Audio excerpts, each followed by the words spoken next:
El estoicismo es una corriente filosófica que apareció a principios del siglo III a.C.,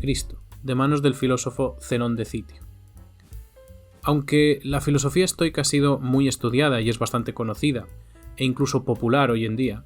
lo cierto es que no tenemos los textos de muchos de los filósofos de esta escuela. Conservamos, eso sí, las obras de los pensadores más relevantes del último periodo del estoicismo, la Estoa Nueva,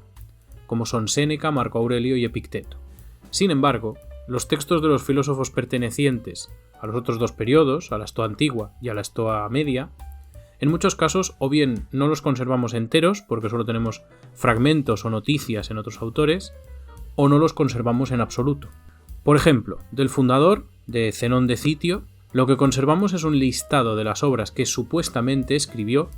provisto, como no puede ser de otro modo, por Diógenes Laercio, en esa obra de Vidas y opiniones de los filósofos ilustres, así como algunas citas o algunos comentarios hechos acerca de lo que Zenón enseñaba en sus clases, en sus obras, por otros autores posteriores.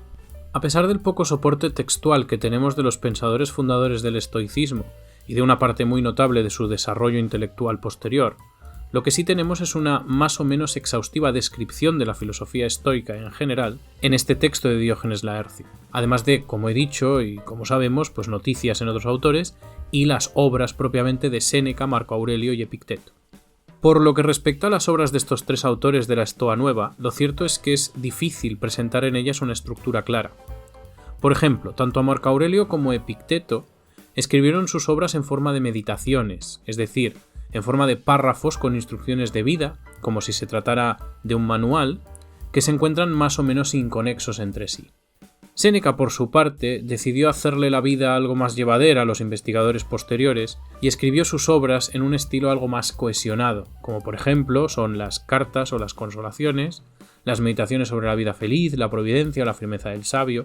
además de que Séneca escribió también literatura, contando entre sus obras las tragedias de Hércules, las troyanas o las fenicias. En cualquier caso, las obras de los tres filósofos de la Estoa Nueva siguen, en términos generales, la estructura y el pensamiento básico de lo que, con base en la documentación que sí tenemos y en las noticias que nos han llegado de otros filósofos, podemos asumir que representa, en general, a la filosofía estoica.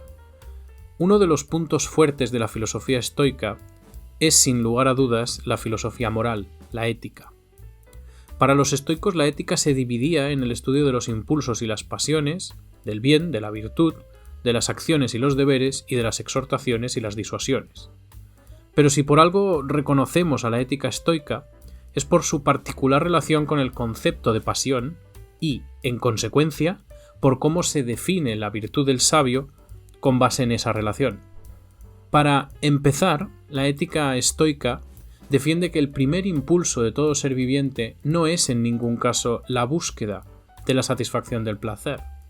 que sería para los estoicos un resultado más bien accesorio, sino la autoconservación.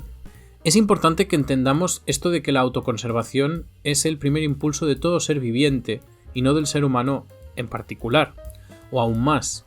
que no es el fin más adecuado a la naturaleza del ser humano. Y eso es porque la autoconservación, es decir, el mantenerse vivo, existiendo,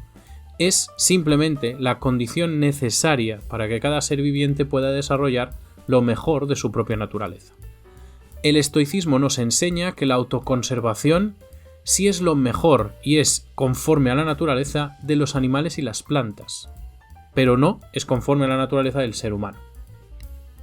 El ser humano, en tanto que es un ser dotado de la capacidad de pensar, es un ser racional, no debe gobernarse, no debe dejarse llevar por el impulso de la autoconservación, sino que es conforme a su naturaleza el guiarse estrictamente por la razón, o sea, por el ejercicio del pensamiento. Esto es lo que, según Diógenes, defendían tanto Zenón de Citio como Cleantes, Posidonio y Hecatón, que el fin del ser humano, que es vivir de acuerdo con su propia naturaleza, consiste concretamente en vivir de acuerdo con la virtud, que significa básicamente guiados por el pensamiento. El vivir de acuerdo con la virtud, nos dice Crisipo, es vivir comprendiendo y siguiendo aquello que en cada ocasión y por naturaleza sucede en la experiencia, sin resignación y sin intentar cambiarlo. A pesar de eso, no podemos caer en la idea de que el estoicismo es una filosofía meramente del conformismo, pues la sabiduría para el estoico no consiste en resignarse a cómo los acontecimientos son y suceden,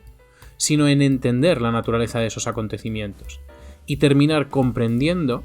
que estos simplemente son como deben ser. O sea, el vivir de acuerdo con la naturaleza, de acuerdo con la virtud, en relación con las cosas que pasan, con los acontecimientos que suceden, es para el estoico, o significa para el estoico, entender y aceptar, pero no resignarse, ya que la resignación conlleva disgusto, o sea, conlleva la oposición hacia aquello a lo que nos resignamos, y eso está contaminado por la pasión. De la virtud estoica, Diógenes nos da una definición, en la que nos dice que la virtud es una disposición armoniosa, elegible por sí misma, y no por la influencia de ninguna pasión o causa externa, como por ejemplo son el miedo, la esperanza o el placer,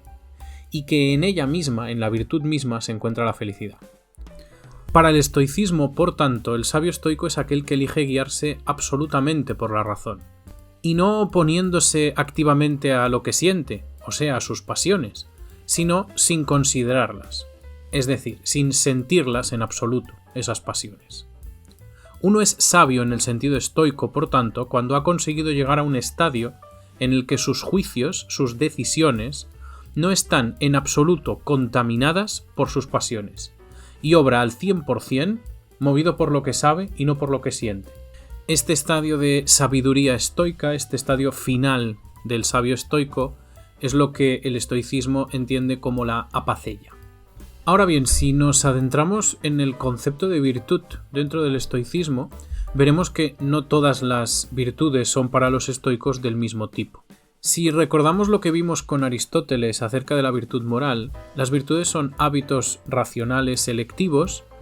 que gestionan o bien nuestro conocimiento, o nos ayudan a gestionar o bien nuestro conocimiento, o bien nuestra acción. Y que algunas, por tanto, algunas de esas se basan en la práctica, en la repetición, y otras en el estudio.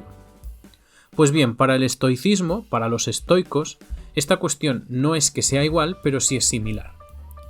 Hecatón clasifica las virtudes entre unas que son teóricas y otras ateóricas, y las concibe como perfecciones o como excelencias. Según la concepción, según la visión de Hecatón, las virtudes teóricas se aprenden y se practican, y de ellas surgen o se siguen las virtudes ateóricas. Por ejemplo, a la virtud teórica de la prudencia, que consiste en saber lo que es conveniente y lo que no lo es para el individuo en cada situación determinada, le sigue por extensión la virtud de la salud, puesto que solo sabiendo lo que es conveniente en cada momento, se puede garantizar el correcto desarrollo de la vida de uno en general. Además, tanto Hecatón como Crisipo, Cleantes y otros sabios estoicos entendieron que la virtud es algo que se puede enseñar y que a veces, o algunas de esas virtudes, no son propias solo de los hombres buenos. Esto lo vemos claro, por ejemplo, si vemos por un lado que un hombre malo, por ejemplo imprudente, puede volverse prudente, y puede volverse prudente de la misma manera que un niño aprende a lo largo de su vida, con los años, a serlo. Pero por el otro lado también podemos ver esto, ya que si observamos la virtud ateórica de la salud, o la virtud ateórica de la fuerza, es fácil entender que esta no depende de la calidad moral de la gente, o sea, que todos los seres humanos, independientemente de lo buenos moralmente que sean, pueden tener salud y pueden tener fuerza. Las virtudes, por tanto, se aprenden y se practican para el sabio estoico, para el estoicismo. Pero el individuo que consideramos sabio en sentido estoico no es solamente el que ha aprendido a ser prudente o el que ha aprendido a ser justo, por ejemplo. Es decir, no es el individuo que aprende y practica una virtud en particular, una virtud concreta, sino que el sabio estoico es aquel que ha eliminado las pasiones de la ecuación mediante la cual gobierna su vida. O sea, el sabio estoico es el que ha llegado a la apaceia. La eliminación de las pasiones, por tanto, es tal vez la clave para entender el significado, el contenido de la expresión sabio estoico o la virtud estoica. Las pasiones, según nos dice Zenón, son movimientos irracionales del alma contrarios a la naturaleza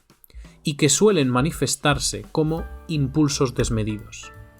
Esta sería la idea genérica de la pasión estoica, aquella que responde a esa expresión de que